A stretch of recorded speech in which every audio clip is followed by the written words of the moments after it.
শেখ হাসিনাকে প্রধান আসামি করে ট্রাইব্যুনালে গুমের অভিযোগ দাখিল বিএনপি নেতা সালাউদ্দিনের, সর্বোচ্চ সাজার দাবি। ইসি ও সংবিধানের ৭০ অনুচ্ছেদ সংস্কার সহ ৪ ইস্যুতে ৩০টি রাজনৈতিক দলের সাথে জাতীয় ঐকমত্য কমিশনের আলোচনা। এবারও সমঝোতা না হলে আবারও সবার সাথে বসবে কমিশন। ঘোষিত বাজেটের লক্ষ্যগুলো আশাব্যঞ্জক হলেও বাস্তবায়নে কষ্ট হবে। কালো টাকা সাদা করার সুযোগ জুলাই আন্দোলনের চেতনার সাথে সাংঘর্ষিক অভিমত সিপিডির। ১৯ জুনের মধ্যে সচিবালয় থেকে আওয়ামীপন্থী আমলাদের অপসারণের আশ্বাসে আন্দোলন প্রত্যাহার জুলাই ঐক্যের। দাবি আদায় না হলে আবার আন্দোলনের হুঁশিয়ারি। দেখছিলেন ক্রাউন সিমেন্ট সংবাদ শিরোনাম, এবার বিস্তারিত। অপহরণ ও গুমের অভিযোগে শেখ হাসিনা সহ ৭ জনের বিরুদ্ধে আন্তর্জাতিক অপরাধ ট্রাইব্যুনালে অভিযোগ দাখিল করেছেন বিএনপির স্থায়ী কমিটির সদস্য সালাউদ্দিন আহমেদ। সকাল 11:15টার দিকে ট্রাইব্যুনালে যান সালাউদ্দিন আহমেদ। আইন সম্পাদকের নেতৃত্বে বিএনপির আইনজীবীদের একটি দল তার সঙ্গে ছিলেন। আন্তর্জাতিক অপরাধ ট্রাইব্যুনালের চিফ প্রসিকিউটরের কাছে অভিযোগ দাখিল করেন বিএনপির স্থায়ী কমিটির এই নেতা। সাবেক প্রধানমন্ত্রী শেখ হাসিনা ছাড়াও অন্যান্য আসামিরা হলেন সাবেক স্বরাষ্ট্রমন্ত্রী আসাদুজ্জামান খান কামাল, সাবেক পুলিশের মহাপরিদর্শক বেনজির আহমেদ, শহীদুল হক, সাবেক এসপি প্রধান মনিরুল ইসলাম, সাবেক ডিএমপি কমিশনার আসাদুজ্জামান মিয়া ও সাবেক সেনা কর্মকর্তা জিয়াউল আহসান। পরে সালাউদ্দিন আহমেদ বলেন, জাতির আকাঙ্ক্ষা ন্যায় বিচার। শুধু জুলাই আগস্ট নয়, বিগত আমলে যত মানুষ হত্যা, গুম, নির্যাতনের শিকার হয়েছেন তার সবকিছুর বিচার করা হবে। এগুলো বিএনপির প্রতিশ্রুতি। আমি কি দেখতে চাই সেটা ন্যায় বিচার না। আইন যেভাবে মনে করবে, বিচারে যেভাবে সাব্যস্ত হবে সেটাই আমরা মেনে নেব। আমি তো চাইব সর্বোচ্চ সাজা হোক, কিন্তু আইন আদালত সেটা সিদ্ধান্ত নেবে যে কোন সাজা তাদেরকে প্রমাণ করা হবে, দেয়া হবে, এবং কিভাবে আমরা প্রমাণ করতে পারলাম সেটার উপর নির্ভর করবে। সুতরাং বিচারের বিষয়ে কিন্তু স্পেসিফিক এভাবে বলা যায় না যে আমি অমুকের ফাঁসি চাই, অমুকের এই চাই। আমাকে প্রমাণ করার দায়িত্ব আমার, এবং কোর্ট বুঝবে, আদালত সিদ্ধান্ত নেবে কোন সাজা দেবে। ৩০টি রাজনৈতিক দলের সঙ্গে দ্বিতীয় দফায় সংস্কার নিয়ে আলোচনায় বসেছে জাতীয় ঐকমত্য কমিশন। মঙ্গলবার সকালে ফরেন সার্ভিস একাডেমিতে বৈঠকটি শুরু হয়। সূচনা বক্তব্যে ঐকমত্য কমিশনের সহসভাপতি ডক্টর আলী রিয়াজ বলেন, নির্বাচন কমিশন ও সংবিধানের ৭০ নং অনুচ্ছেদ সংস্কার, নিম্নকক্ষে নারী আসন ২৫ ভাগ ও তত্ত্বাবধায়ক সরকারের মেয়াদ ৪ মাস করা, এই ৪টি বিষয়ে আজকে আলোচনা হওয়ার কথা রয়েছে। আলাদা আলাদা না বসে সব দলের উপস্থিতিতে আলোচনার মধ্য দিয়ে ঐকমত্যে পৌঁছাতে চায় ঐকমত্য কমিশন। এরপরও যদি দু একটি বিষয় ঐকমত্যে পৌঁছাতে না পারে, প্রয়োজনে আবারও সবার সঙ্গে বসবে কমিশন। বৈঠকে বিএনপি নেতা সালাউদ্দিন আহমেদ ও ইসমাইল জবিউল্লাহ, জামায়াতের একটি প্রতিনিধি দল, এবি পার্টির মুজিবুর রহমান মঞ্জু, এনসিপির সার্জিস আলম ও ডাক্তার তাসনিম জারা সহ ৩০টি রাজনৈতিক দলের প্রতিনিধিরা এই বৈঠকে অংশ নিচ্ছেন।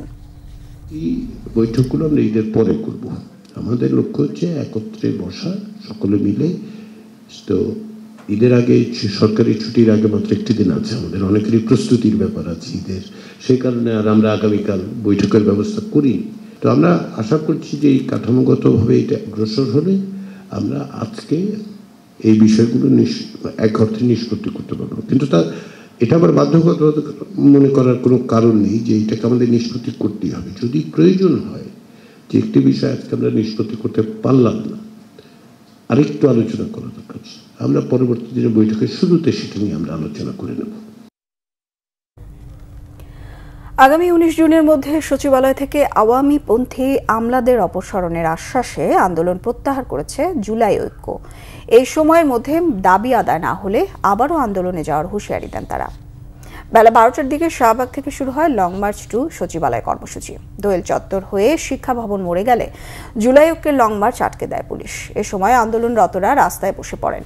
পুলিশের হস্তক্ষেপে জুলাই ঐক্যের ৫ জনের একটি দল সচিবালয়ের ভেতরে যান। মন্ত্রিপরিষদ সচিবের সঙ্গে বৈঠক করে আবারও ৪৪ আমলার তালিকা তুলে দেওয়া হয়। বিপরীতে ১৯ জুন পর্যন্ত সময় নেন মন্ত্রিপরিষদ সচিব। এর আগে শাহবাগের সংক্ষিপ্ত সমাবেশে কথা বলেন নেতারা। বলেন, সচিবালয়ের আওয়ামীপন্থী আমলারা দেশে অস্থিতিশীল পরিস্থিতি তৈরির পায়তারা করছে। তাদের অবিলম্বে অপসারণের দাবি জানানো হয়। সচিবালয়ের আওয়ামীপন্থী আমলাদের অপসারণের দাবি জানিয়ে গত ২৭ মে তালিকা তুলে দিয়েছিলেন আন্দোলনরতরা। ইঞ্জিনিয়ার ইশরাক হোসেনকে মেয়রের দায়িত্ব বুঝিয়ে দেওয়ার দাবিতে আজও নগর ভবনে কর্মবিরতি সহ অবস্থান কর্মসূচি চলছে।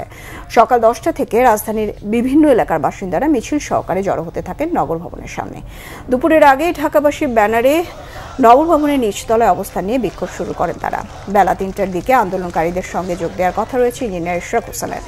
আজকের এই বিক্ষোভ কর্মসূচি থেকে নতুন করে লাগাতার আন্দোলনের ঘোষণা দেওয়ার জন্য এরই মধ্যে দাবি তুলেছেন বিক্ষোভকারীরা। তারা বলেন, বর্তমান সরকারের কাছ থেকে এমন বৈষম্য আশা করা যায় না।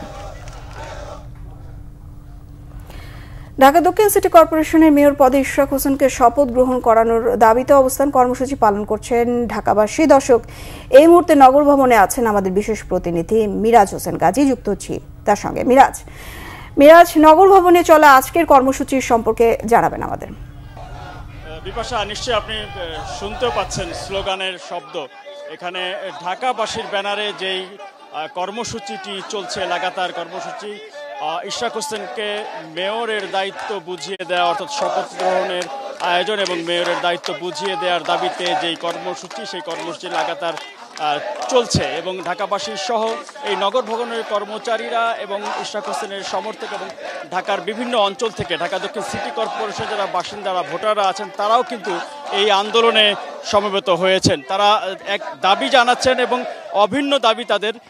একই দাবি বলা চলে যে সেই নির্বাচন কমিশনের গেজেট প্রকাশের পর স্থানীয় সরকার মন্ত্রণালয় আইন এবং সংবিধান অনুযায়ী তাদের দায়িত্ব হচ্ছে শপথ গ্রহণের ব্যবস্থা করে মেয়রকে বা জনপ্রতিনিধিকে তাদের দায়িত্ব বুঝিয়ে দেওয়া। এটি স্থানীয় সরকার মন্ত্রণালয় সাংবিধানিক বা আইনগত দায়িত্ব। কিন্তু স্থানীয় সরকার মন্ত্রণালয় সেই দায়িত্ব পালন না করে সংবিধান লঙ্ঘন করেছেন, এই অভিযোগটি করছেন এখানে যারা আন্দোলনে অংশ নিয়েছেন, তারা এই অভিযোগটি করছেন এবং সেই সংবিধান লঙ্ঘনের দায়ে, শপথ ভঙ্গের দায়ে যেই উপদেষ্টা স্থানীয় সরকার মন্ত্রণালয়, তার পদত্যাগ দাবি করছেন এবং দ্রুত সময়ের মধ্যে অনতিবিলম্বে ইশরাক হোসেনকে শপথের আয়োজন করে মেয়রের দায়িত্ব বুঝিয়ে দেওয়ার জন্য তারা দাবি জানাচ্ছেন এবং তারা যেটি বলছেন যে এই অন্তর্বর্তীকালীন সরকার হচ্ছে তাদের আন্দোলনে সরকার, তাদের সমর্থিত সরকার, তারা সবাই এই সরকারকে সমর্থন জানাচ্ছেন এবং ডক্টর মোহাম্মদ ইউনূস সরকারের বিরুদ্ধে দাবি আদায়ের জন্য বা ইউনূস সরকারের কাছে দাবি আদায়ের জন্য কোনো আন্দোলন করতে হবে, সেটি কিন্তু তারা কখনোই প্রত্যাশা করেনি বা সেই দাবিটি কিন্তু তাদের চিন্তা করেননি কখনো, কিন্তু সেটি করতে হচ্ছে এবং তারা আরও কঠোর কোনো কর্মসূচি দিতে চাচ্ছেন না। এই সরকারকে তারা সহযোগিতা করতে চাচ্ছেন। একইভাবে বিএনপির যে সকল নেতাকর্মীরা, মহানগরের নেতাকর্মী এবং থানা ওয়ার্ড থেকে যারা এই আন্দোলন কর্মসূচিতে যুক্ত হচ্ছেন, তারাও কিন্তু একই কথা বলছেন যে বিএনপিও চাচ্ছে না যে এই সরকারের বিরুদ্ধে কঠোর কোনো কর্মসূচি দিতে এবং দলীয়ভাবেও তারা সেটি চাচ্ছেন না এখন পর্যন্ত, সেটি তারা কিন্তু বলছেন। কিন্তু সরকার যদি ইশরাক হোসেনকে দায়িত্ব বুঝিয়ে দেওয়া ক্ষেত্রে আরও কোনো গড়িমসি করে, তাহলে তারা এই ঢাকাবাসীর ব্যানারে আরও কঠোর কর্মসূচি দেবে। তবে বিকাল 3টায় ইশরাক হোসেন এখানে উপস্থিত হওয়ার কথা রয়েছে। এরপর আসলে বোঝা যাবে নতুন কোনো কর্মসূচি যেহেতু এখান থেকে দাবি করা হচ্ছে, সেটি কি অবস্থা তখন হয়তো পরবর্তীতে জানা যাবে। বিপাশা, এই ছিল আমার কাছে ঢাকা দক্ষিণ সিটি কর্পোরেশনের যে কার্যালয়, নগর ভবন থেকে এই আন্দোলন কর্মসূচির আজকে এখন পর্যন্ত সবশেষ খবরাখবর। বিপাশা। মিরাজ, ধন্যবাদ আপনাকে। দর্শক, নগর ভবনের সামনে থেকে যুক্ত হয়েছিলেন সহকর্মী মিরাজ হোসেন গাজী। ঘোষিত বাজেটের অর্থনৈতিক প্রক্ষেপণগুলো আশাব্যঞ্জক, তবে তা বাস্তবায়নে কষ্ট হবে। মূল্যস্ফীতি 6.5% নামিয়ে আনা শুধু কষ্টকর নয়, উচ্চাভিলাষী বলে মনে করে centre for policy dialogue, CPD. গবেষণা প্রতিষ্ঠানটি মনে করে কালো টাকা সাদা করার সুযোগ একেবারে বন্ধ করা উচিত। এটি অনৈতিক, কোনোভাবেই সমর্থনযোগ্য নয়। জুলাই আন্দোলনের বৈষম্যহীন সমাজ গঠনের চেতনার সাথে সাংঘর্ষিক। রাজধানীর এক হোটেলে জাতীয় বাজেট 2025-26 সিপিডির পর্যালোচনায় কথা বলা হয়েছে। এ সময় সিপিডির নির্বাহী পরিচালক ডক্টর ফাহমিদা খাতুন বলা হয়েছিল বাজেটের সামগ্রিক উন্নয়নে নজর দেওয়া হবে, তবে এই প্রত্যয় বাজেটের পদক্ষেপে প্রতিফলিত হয়নি। বলেন, ব্যক্তিশ্রেণীর করমুক্ত আয়সীমা 3,75,000 টাকা আসছে অর্থ বছর থেকে বাস্তবায়ন করলে সাধারণ মানুষ উপকৃত হতো। সিপিডির সম্মানীয় ফেলো ডক্টর মুস্তাফিজুর রহমান মনে করেন, ঘোষিত বাজেট অনুমানের সাথে সামঞ্জস্যপূর্ণ হলেও প্রত্যাশা পূরণের জায়গায় হতাশাজনক। টাকাকে বৈধকরণের যে প্রস্তাব, সেটা একেবারেই বন্ধ করা উচিত। সেটা নৈতিকভাবে সমর্থনযোগ্য নয় এবং সেটা আমরা নৈতিকভাবে সমর্থন করি না এবং এটা যারা সৎ করদাতা, সৎ আয় করে তাদের প্রতি একটা অনুৎসাহ হিসাবে কাজ করে এবং তাদের যে নৈতিকতার উপরে একটা আঘাত হিসাবে আমরা মনে করি এবং এটা আমরা প্রস্তাব করছি যে এটা যাতে উইথড্র করা হয়। গাজীপুরে একটি পোশাক কারখানার আন্দোলনরত শ্রমিকদের সাথে পুলিশের সংঘর্ষ হয়েছে, এতে আহত হয়েছেন অর্ধশতাধিক শ্রমিক। শ্রীপুরের জিন্নাত নিটওয়্যার লিমিটেড কারখানার শ্রমিক আত্মহত্যার জেরে সকাল 11টায় সংঘর্ষ হয়। শ্রমিকদের অভিযোগ, আন্দোলন চলাকালে পুলিশ রাবার বুলেট ও টিয়ার শেল নিক্ষেপ করে। তবে এ বিষয়ে পুলিশের দাবি, উত্তেজিত শ্রমিকরা গার্মেন্টসে ভাঙচুর করতে গেলে তাদের ছত্রভঙ্গ করেন তারা। এক পর্যায়ে পুলিশের উপর হামলা চালায় আন্দোলনরত শ্রমিকরা। এ সময় শ্রমিকদের ছত্রভঙ্গ করতে তাদের লক্ষ্য করে রাবার বুলেট ও টিয়ার শেল নিক্ষেপ করে পুলিশ। বর্তমানে পরিস্থিতি শান্ত রয়েছে। জানা গেছে, এর আগে গতকাল সন্ধ্যায় গার্মেন্টসের 8তলা ভবনের ছাদ থেকে লাফিয়ে পড়ে জাকির হোসেন নামের এক শ্রমিক মারা গেছেন। সেই ঘটনাকে কেন্দ্র করেই আজকের ঘটনার সূত্রপাত। এবার হারপিক গরুর হাটের খবর। রাজধানীতে জমতে শুরু করেছে পশুর হাট। খামার ও দেশীয় সব ধরনের গরুই উঠেছে হাটে। ঘুরে ঘুরে দাম যাচাই করছেন ক্রেতারা, পছন্দ হলে কিনেও নিচ্ছেন কেউ কেউ। তবে এখনও ক্রেতার সমাগম তেমন হয়নি বলে জানান ব্যবসায়ীরা। বিস্তারিত থাকছে মোবাশ্বের আহমেদের রিপোর্টে। ঈদ উল আজহাকে কেন্দ্র করে আজ থেকে আনুষ্ঠানিকভাবে ঢাকার হাটগুলোতে পশু বিক্রি শুরু হয়েছে। এবার ঢাকার 2 সিটি কর্পোরেশন এলাকার বিভিন্ন স্থানে কোরবানি পশুর হাট বসেছে 21টি। রাজধানীর তেজগাঁও কলোনি বাজার, ঢাকা পলিটেকনিক ইনস্টিটিউট খেলার মাঠে অস্থায়ী কোরবানি পশুর হাটে দেশের বিভিন্ন জেলা থেকে কোরবানির পশু এসেছে। খামারের বড় গরুর পাশাপাশি মাঝারি ও ছোট দেশীয় গরুও উঠেছে হাটে। তবে হাটে পর্যাপ্ত পশু থাকলেও অলস সময় পার করছেন ব্যবসায়ীরা। আমাদের নিজস্ব ফার্মের গরু এগুলা। এই যে রাজা দেখতেছেন, এই রাজার দাম ধরছি আমরা 7.5 লাখ টাকা, আর এটার নাম হচ্ছে মন্টু, এটা ধরছি আমরা 6.5 লাখ টাকা দাম। আমাদের মনে হয় অনেক টাকা লস। এখন আল্লাহ দিলে সামনে আর 2টা দিন আছে, এই 2টা দিনের ভিতরে আল্লাহ দিলে আমাদের কিছুদিন দেয়, তাহলে মনে হয় আল্লাহ রহমতে ওটা নিয়ে আমরা মনে হয় চলে যাব। দাম দর হয় যে গরু আমার দেশের বাড়ি থেকে 1,20,000, এখানে 80, 90, 100, 105 চালান দাম হয় না, তাই জন্য গরু ছাড়ি নেই। হালচাল বুঝতে এরই মধ্যে হাটে ঢু মারতে শুরু করেছেন ক্রেতারাও। গরু তো আসলে আমরা পছন্দ বা বাজেট দিয়ে, পছন্দটা হিসাব আছে, কিন্তু বাজেট দিয়ে তো আর গরু কেনা সম্ভব হবে না আর কি। অনেক সময় বাজেটে হয় না আর কি। তাই ওই হিসেবে আমরা চিন্তা ভাবনা করতেছি ইনশাল্লাহ যে একটা মোটামুটি টাইপের একটা গরু নেওয়ার জন্য। এখন দুটি কিনতে পারে নেইকা, আর যারা গরু নিয়ে আসছে ঢাকায় এরা মোটামুটি এখনো দাম ছাড়তেছে না।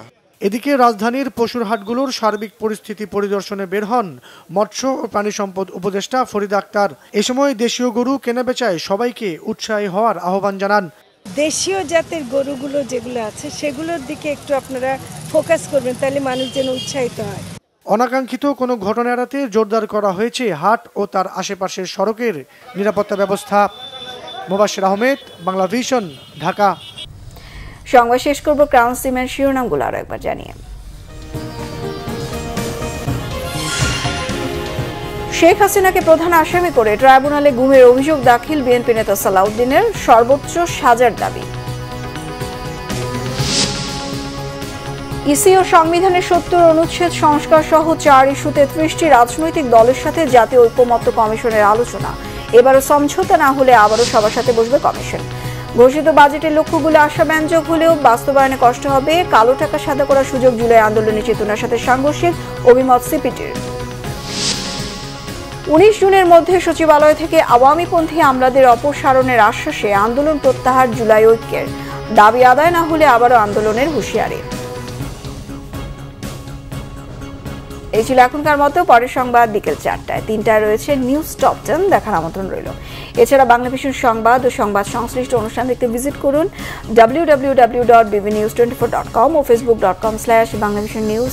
সাবস্ক্রাইব করুন youtube.com/banglavisionnews। সঙ্গে থাকায় ধন্যবাদ সবাইকে।